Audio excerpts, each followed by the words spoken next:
अस्सलाम वालेकुम दोस्तों। आज हम पढ़ने जा रहे हैं केमिकल काइनेटिक्स का लेक्चर नंबर 6 जो कि है फर्स्ट ऑर्डर रिएक्शन। तो इसके अंदर चलें डिस्कस करते हैं कि हम क्या क्या चीज़ें आज पढ़ने वाले हैं। इसमें हम सबसे पहले करेंगे डेफिनेशन, फिर इसकी एग्जांपल करेंगे फर्स्ट ऑर्डर रिएक्शन की, और उसके बाद हम इसकी कंप्लीट डेरिवेशन देखेंगे। देन हम इसके यूनिट्स पे जाएंगे जो कि बहुत ज़्यादा इंपॉर्टेंट होते हैं और एमसीक्यूज में बहुत ज़्यादा पूछे जाते हैं। ठीक है, यूनिट्स ऑफ के देखेंगे कि कौन कौन है, कैसे कैसे हम फाइंड कर सकते हैं, कौन सी ट्रिक्स से फाइंड आउट कर सकते हैं। ठीक है, देन हम हाफ लाइफ निकालेंगे, हाफ लाइफ, और फिर इसका न्यूमेरिकल सॉल्व करेंगे। ठीक हो गया, कंप्लीट हम आज इस फर्स्ट ऑर्डर रिएक्शन को डिस्कस करने वाले हैं। चलें स्टार्ट करते हैं। डेफिनेशन के डेफिनेशन क्या है फर्स्ट ऑर्डर रिएक्शन की, क्या है? A chemical reaction in which the rate of the reaction is directly proportional. ठीक है, क्या याद रखने वाली बात है? Directly proportional to the concentration of the reactants raise to power 1। Power क्या होगी? 1 होगी। इस कॉल्ड फर्स्ट ऑर्डर रिएक्शन। चले इसको समझते हैं कि क्या चीज़ है ये। इसमें उन्होंने ओवरऑल बात की है कि रेट ऑफ रिएक्शन क्या है? डायरेक्टली प्रोपोर्शनल है किसके? Concentration of reactants raised to the power 1.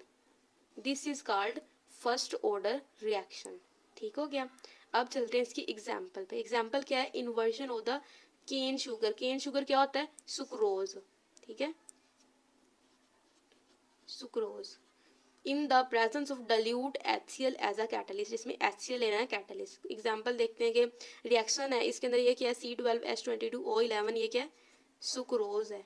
ठीक है, सुक्रोज की हाइड्रोलिसिस है क्योंकि सुक्रोज ने वाटर के साथ रिएक्ट किया है इन the presence of dilute HCl, तो क्या बनाएगा? ग्लूकोज और फ्रुक्टोज के अंदर टूट जाएगा। ठीक है, इसमें क्या उसने ऑप्टिकल रोटेशन शो करनी है, कौन सी? कि डी ग्लूकोज हो जाएगा, यानी कि डेक्स्ट्रो रोटेटरी ग्लूकोज है, और लीवो रोटेटरी क्या? फ्रुक्टोज हो जाएगा। ठीक है, लेकिन क्या लीवो रोटेटरी थोड़ा सा ज़्यादा होता है इसके अंदर, ओवरऑल इसको लीवो रोटेटरी कहते हैं। वैसे सुक्रोज क्या होता है? डेक्स्ट्रो रोटेटरी होता है। ठीक हो गया, ठीक है। अब हम देखने जा रहे हैं इसकी derivation, kinetic study of first order reaction के। ठीक है, कैसे ये होता है, इसमें हम डेरिवेशन इसकी कंप्लीट देखने वाले हैं, कैसे कि जो है रिएक्टेंट्स हैं वो क्या प्रोडक्ट्स के अंदर चेंज हो रहे हैं यहाँ पे। ठीक है, कब कि इसमें दो देख लेने टाइम, हमने वो टाइम जब t इज इक्वल टू 0 है, यानी कि हमने स्टार्ट किया रिएक्शन। रिएक्शन स्टार्ट करेंगे तो क्या होगा? रिएक्टेंट्स सारे मौजूद हैं, रिएक्टेंट्स की कंसंट्रेशन क्या? A है, और प्रोडक्ट्स क्या है? 0 होते हैं टाइम 0 पे। ठीक है, जब time is equal to T भी आ जाता है तो क्या? A माइनस एक्स, यानी कि रिएक्टेंट्स की कंसंट्रेशन क्या हुई है यहाँ पे? कम हो गई है। ठीक है, और प्रोडक्ट्स की कंसंट्रेशन क्या हो गई है? इंक्रीज हो गया, 0 से क्या एक्स पे आ गई है। ठीक है, ये बात होप से समझ आ गई। अब हम इसका अगर रेट ला एक्सप्रेशन लिखना है तो कैसे लिखेंगे? इसमें रेट ऑफ रिएक्शन क्या है? रेट ला एक्सप्रेशन में rate of reaction directly proportional था रिएक्टेंट्स की कंसंट्रेशन रेज टू पावर 1 के। तो इसमें जब प्रोपोर्शनल ये खत्म होगा तो क्या आएगा इसकी जगह? रेट कांस्टेंट के ही आ जाता है यहाँ पे। ठीक है, तो यहाँ पे रिएक्टेंट्स की कंसंट्रेशन कौन सी हमने पूरे पुट करनी? Available concentration. ठीक है, जब time is equal to T पे आ जाता है, A माइनस एक्स की पावर क्या आ गई? 1 आ गई। ठीक है, यानी कि 1 स्टैंड फॉर कि फर्स्ट ऑर्डर रिएक्शन है ये। ठीक है, रेट ऑफ रिएक्शन कैसे लिखना है? dx/dt इज इक्वल टू के A माइनस एक्स की पावर आ गया 1। ठीक है, अब इसमें क्या करना है कि separating the variable and integrated. पहले क्या वेरिएबल्स को सेपरेट करना है, कैसे रीअरेंज करना है इसको कि टी इधर डिवाइड हो रहा है, इधर आके मल्टीप्लाई हो जाना है। इधर क्या A माइनस एक्स मल्टीप्लाई और इधर आके क्या? डिवाइड हो जाना है। देखें यहाँ पे हो गया डिवाइड, ये मल्टीप्लाई हो गया।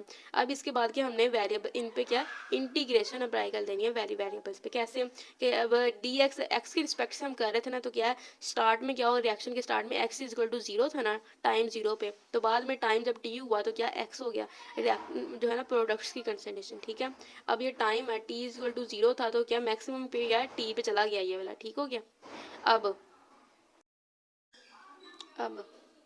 जब इसको सोल्व करेंगे, इसकी इंटीग्रेशन हुई तो क्या होगा? ये माइनस का natural log A minus x बन गया यहाँ पे। ठीक है, यहाँ पे क्या लिमिट्स अप्लाई की हैं। ठीक है, 0 से लेके x तक इज इक्वल टू के, और ये क्या इसका t आ जाता है, इंटीग्रल लेना t आ जाता है, और 0 से लेके t तक मिनिमम टू मैक्सिमम तक लिमिट्स अप्लाई की हैं इस पर। ठीक है, अब ये जो माइनस है ना इस पूरे के ऊपर अप्लाई हो रहा है। ठीक है, तो जब हमने लिमिट्स अब ये खोलनी है तो क्या करेंगे?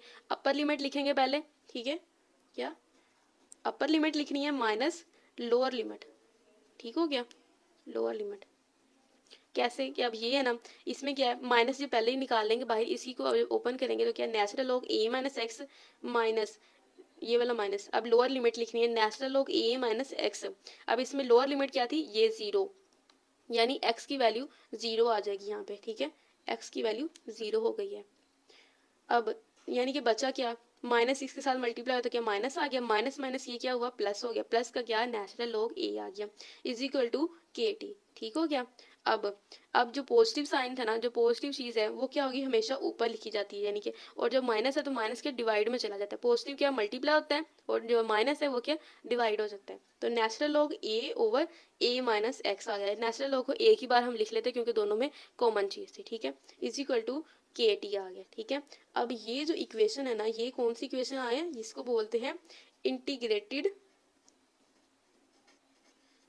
इंटीग्रेटेड रेट इक्वेशन, ठीक हो गया, integrated rate equation.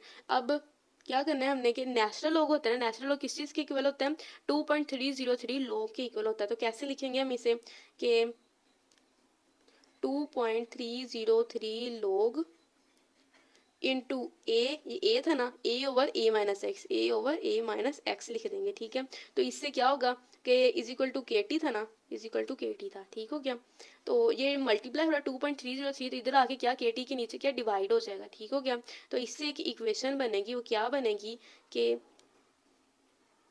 log A over A minus x is equal to K T divided by 2.303, ठीक हो गया, समझ आ गई ये बात, ये इक्वेशन बन गई है।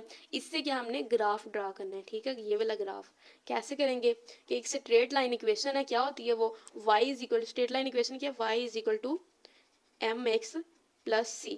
अब इस इक्वेशन को इसमें अगर एवेलुएट करें तो इसमें y क्या, ये वाली चीज़ y है, ठीक हो गया। तो इसको उठा के हमने यहाँ पे लिख देना कंसंट्रेशन के इक्वल, ठीक है, या ये log a over a minus x.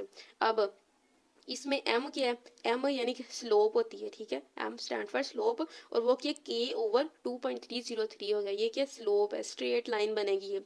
और इसमें ये t क्या यहाँ पे, ये आ गया x, ठीक है। और चूंकि इसमें कोई भी चीज़ c यानी इंटरसेप्ट मौजूद नहीं है, तो यहाँ पे जो ग्राफ है वो क्या ओरिजिन से होगा स्टार्ट, ठीक है, यहाँ पे ये वाले और ये वाला लाइन स्टार्ट हो रही है, तो यहाँ से जब c मौजूद ना हो, इंटरसेप्ट मौजूद ना हो, तो क्या ओरिजिन से स्टार्ट होनी है लाइन। अगर इंटरसेप्ट मौजूद हो तो थोड़ा सा ऊपर करके हम इसे स्टार्ट करते हैं, रीजन से स्टार्ट नहीं करते इसके स्लोप को, ठीक हो गया। तो ऐसे ग्राफ ड्रा होना है। अब हम इसी को अगर रीअरेंज करें वैल्यूज़ को, तो क्या इस तरह, इससे हम क्या रिएक्टेंट्स वाला ग्राफ ड्रा कर सकते हैं कि इसमें दूसरी तरह से हमने ग्राफ ड्रा करना हो। दूसरा मेथड क्या है कि इसमें थोड़ी सी रीअरेंज करेंगे चीज़ों को, तो दूसरी तरह का भी ग्राफ हम 2-3 तरह के ग्राफ ड्रा कर सकते हैं। चलें देखते हैं। अब ये इसमें क्या है, यही वैल्यू ले लेनी है हमने, जो पिछली इक्वेशन हमने देखी है ना नेचुरल लॉग, वो क्या इकट्ठी इक्वेशन थी, पहले थी natural log A over A minus x is equal to K T थी ना इक्वेशन, यही वाली थी ना। तो इससे क्या हुआ, ये वाली ओपन की है, ठीक है, यही इक्वेशन दोबारा ओपन की कि नेचुरल लॉग ए है और ये डिवाइड हो रहा था, यानी कि माइनस का साइन था, तो माइनस किया, natural log A into A minus x is equal to K T आ गया, ठीक हो गया। अब लोग, अब ये नेचुरल लॉग था ना, इसको क्या हमने लॉग में कन्वर्ट किया है। नेचुरल लॉग किस चीज़ के, एक नेचुरल लॉग है ना, वो किसके इक्वल, 2.303 लॉग के इक्वल होता है, ठीक हो गया। अब यहाँ पे क्या लॉग ए माइनस एक्स है, और जो इनके साथ 2.303 जहाँ पे मल्टीप्लाई होना था, इधर आके क्या हो गया, डिवाइड में आ गया, 2.303 डिवाइड हो गया यहाँ पे, ठीक हो गया। अब क्या करना है हमने, मल्टीप्लाई बाय माइनस, इसी पूरी इक्वेशन को क्या माइनस के साथ हमने मल्टीप्लाई करना है। तो क्या यहाँ पे प्लस का था लोग है, यहाँ पे माइनस लोग आ गया, यहाँ पे माइनस था तो माइनस माइनस क्या हो जाएंगे, प्लस हो जाएंगे। तो क्या होगा, प्लस का लोग ए माइनस एक्स आ गया, ठीक है, इजिकल टू यहाँ पे प्लस था तो यहाँ पे क्या माइनस आ जाएगा, के टी ओवर 2.303 आ गया, ठीक है। अब log into A minus x है, तो यहाँ पे क्या प्लस हो रहा है, यहाँ माइनस हो रहा था ना, तो इधर आके क्या हो जाएगा, प्लस हो जाएगा log ए, ठीक हो गया। अब यहीं से स्ट्रेट लाइन इक्वेशन देखनी है ग्राफ के लिए, ठीक है, y is equal to m x plus c है, तो इसमें y क्या, ये वाली वैल्यू है क्या, y है, तो इसे हमने ग्राफ में यहाँ पे कंसंट्रेशन को पुट कर देना है, ठीक है। अब ये क्या है हमारे पास, अब m क्या है यहाँ पे, k ओवर माइनस 2.303 आ गया, ठीक है, ये क्या हमारे पास m की वैल्यू है, और इसमें x क्या है, x है हमारे पास ये t, ठीक हो गया। और सी क्या यहाँ पे ये log a हो गया, यानी इंटरसेप्ट इसके अंदर मौजूद है, यानी कि हम ओरिजिन से ड्रा नहीं करेंगे, हम क्या थोड़ा सा ऊपर से ड्रा करेंगे।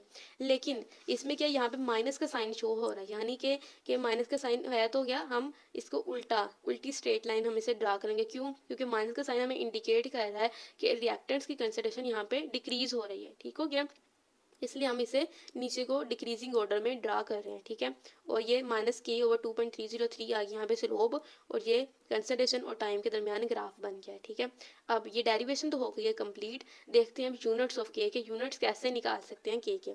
तो k इज इक्वल टू क्या है 1, हमने वही इक्वेशन ले लेनी है, ये जो इंटीग्रेटेड रेट इक्वेशन थी इसी को हमने रीअरेंज कर लेना है।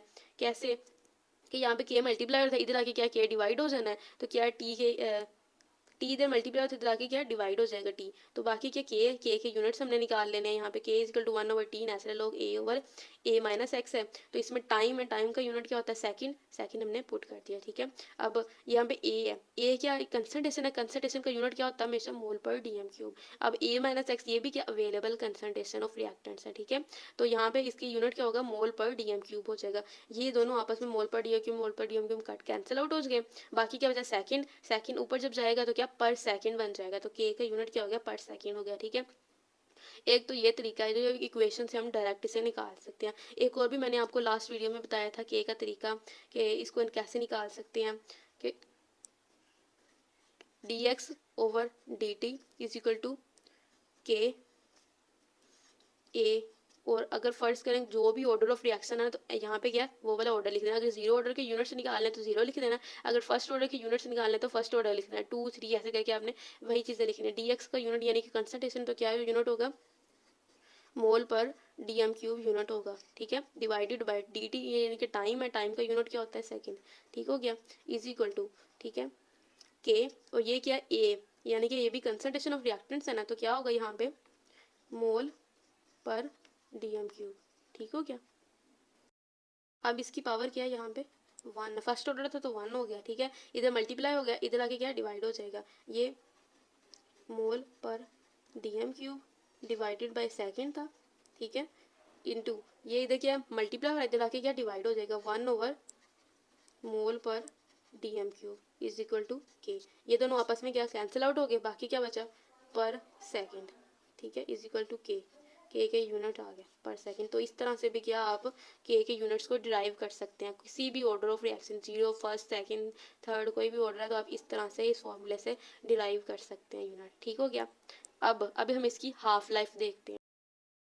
हाफ लाइफ क्या होता है जब half of the reactant converted into product. ठीक है, तो इसमें क्या x है, यानी कि x इज इक्वल टू क्या a/2, यानी कि half of the reactant converted into product, half of the reactant हो गए कन्वर्टेड इनटू प्रोडक्ट। ठीक है, अब हमने एक इक्वेशन ली थी इंटीग्रेटेड रेट इक्वेशन, याद करें क्या है कि वो इक्वेशन क्या थी natural log a minus x is equal to K T थी ना इंटीग्रेटेड रेट इक्वेशन, तो वहीं से हमने इसे रीअरेंज कर लिया टी के लिए। ठीक है, के इधर मल्टीप्लाई रहता है, इधर आके क्या डिवाइड हो जाएगा, सिंपल सी बात है। ठीक हो गया, अब ये क्या ये ऐसी इक्वेशन बन गई ये वाली। ठीक है, अब नेचुरल लॉग था, नेचुरल लॉग किसके इक्वल होता है 2.303 लॉग के इक्वल होता है, तो हमने उसकी जगह ये चीज़ लिख ली। ठीक हो गया, अब यहाँ पे अब हमने देखा था कि हाफ जो टाइम था, टाइम के हाफ लाइफ के लिए था ना, तो वो क्या टाइम टी 1/2 यहाँ पे लिख देना हाफ लाइफ के लिए। ठीक है, वही चीज़ 2.303 डिवाइडेड बाई के लोग आ गया, वही चीज़ a/a माइनस है, यहाँ पे x था तो x की वैल्यू हमने क्या रखी थी a/2, यानी कि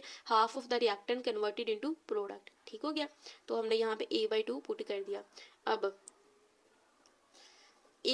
ए के हमारे पास फुल रिएक्टेंट्स हैं। ठीक है, यानी कि 1 हो गया फर्ज कर लें, और ये क्या a/2 यानी कि हाफ है ये, यानी कि 0.5 है, तो एक में से आधा निकाल दिया, बाकी क्या बचा आधा 0.5, उसे क्या हम लिख सकते हैं a/2 भी तो लिख सकते हैं ना, हाफ जो हो गया। ठीक है, तो उसे क्या हमने a/2 लिख दिया यहाँ पे। ठीक हो गया, अब बाकी सारा तो सेम रहा, तो 2 यहाँ पे a/2 के डिवाइड हो रहा था ना, यहाँ पे 2 ऊपर जाके क्या होगा मल्टीप्लाई हो जाएगा यहाँ पे। ठीक हो गया,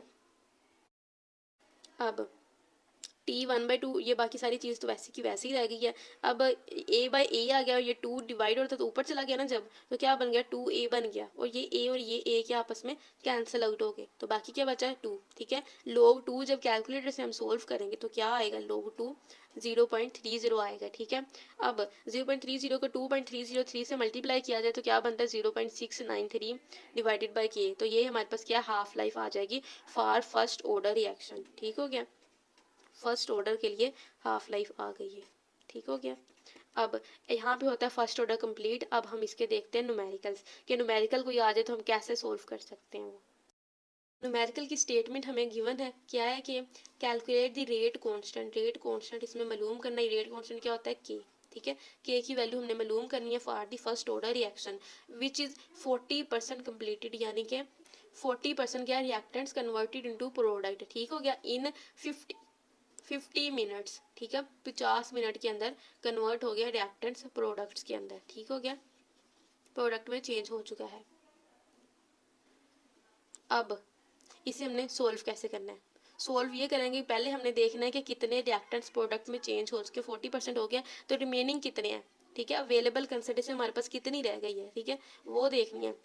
अवेलेबल कंसंट्रेशन ऑफ रिएक्टेंट्स हमारे पास कितनी बची है। ठीक है, वो क्या होती है अवेलेबल कंसंट्रेशन, शुरू से हम देखते हैं A-X को कहते हैं अवेलेबल कंसंट्रेशन, यानी कि 40% उन्होंने कहा है ना कि हो गई है कंप्लीट। ठीक है, तो इसका मतलब क्या हुआ कि टोटल 100% थे ना, 100 में से 40 हुए हैं। ठीक है, तो टोटल हमारे पास कितनी थी 100% रिएक्टेंट्स, तो उसमें से क्या 40% कन्वर्ट हो गए प्रोडक्ट्स के अंदर, तो बाकी कितने बचे हैं 60% रिएक्टेंट्स हमारे पास अभी भी मौजूद हैं जो कि प्रोडक्ट के अंदर कन्वर्ट नहीं हुए हैं। ठीक है, अब उन्होंने टाइम क्या किया है 50 मिनट्स में, यानी कि इससे हम टाइम हमेशा लेते हैं सेकंड्स के अंदर, तो इसे सेकंड्स में कन्वर्ट करते हैं। अब मिनट्स कितने थे, शुरू में लिख लेते हैं टाइम। ठीक है, मिनट्स कितने हैं 50, अब इसको क्या सेकंड्स में कन्वर्ट करना, एक मिनट के अंदर कितने 60 सेकंड होते हैं, तो 60 से ज़रब दे लो इसे, कितना आ गया 3000, 3000 में हमारे पास क्या सेकंड्स आ गए हैं। ठीक हो गया, अब सीधा सीधा क्या है कि रेट कांस्टेंट की हमने क्या यहाँ पे फॉर्मूला लगाना है यहाँ पे, और रेट कांस्टेंट निकाल लेना। क्या हमने देखा था के इज इक्वल टू किसके होता है 1/T नेचुरल लॉग A/A-X के इक्वल होता है ये के। ठीक है, अब ये भी हमने ये इक्वेशन ड्राइव की है। ठीक हो गया, अब ये क्या के इज इक्वल टू टाइम हमारे पास कितना, ये 3000 सेकेंड्स है ना, 3000 पुट कर दो यहाँ पे इनटू लॉग ए क्या हमारे पास, यानी कि फुल हमारे पास कितने रिएक्टेंट्स हैं 100% रिएक्टेंट्स है ना फुल, तो हमने यहाँ पे 100 लिख देना है। ठीक है, डिवाइडेड बाय, अब अवेलेबल कंसंट्रेशन कितनी है हमारे पास A-X किया, यानी कि 100 में से 40 निकाल दिए तो बाकी कितने 60 रिएक्टेंट्स मौजूद है हमारे पास 60%। ठीक है, तो 60 से डिवाइड कर देना। ठीक है, अब जब इनको कैलकुलेट करेंगे ना, नेचुरल लॉग लेंगे, इन दोनों को डिवाइड करेंगे और फिर नेचुरल लॉग लेंगे, फिर 3000 से डिवाइड करेंगे, तो आंसर हमारे पास क्या आ जाएगा 1.7 मल्टीप्लाई 10⁻⁻⁴, और इसके फर्स्ट ऑर्डर के यूनिट्स क्या होते हैं सिर्फ सेकंड पर सेकंड आता है फर्स्ट ऑर्डर का यूनिट, हमने अभी अभी ड्राइव किया ना यूनिट, फर्स्ट ऑर्डर के लिए क्या यूनिट है पर सेकंड है। ठीक है, तो हमने वही फर्स्ट ऑर्डर के साथ लगाना है, इसी के साथ हमारा ये होता है चैप्टर खत्म। तो फर्स्ट ऑर्डर रिएक्शन कंप्लीट हुआ। वीडियो अच्छी लगी तो इसे लाइक शेयर एंड सब्सक्राइब जरूर कीजिएगा। थैंक यू, अल्लाह हाफिज़।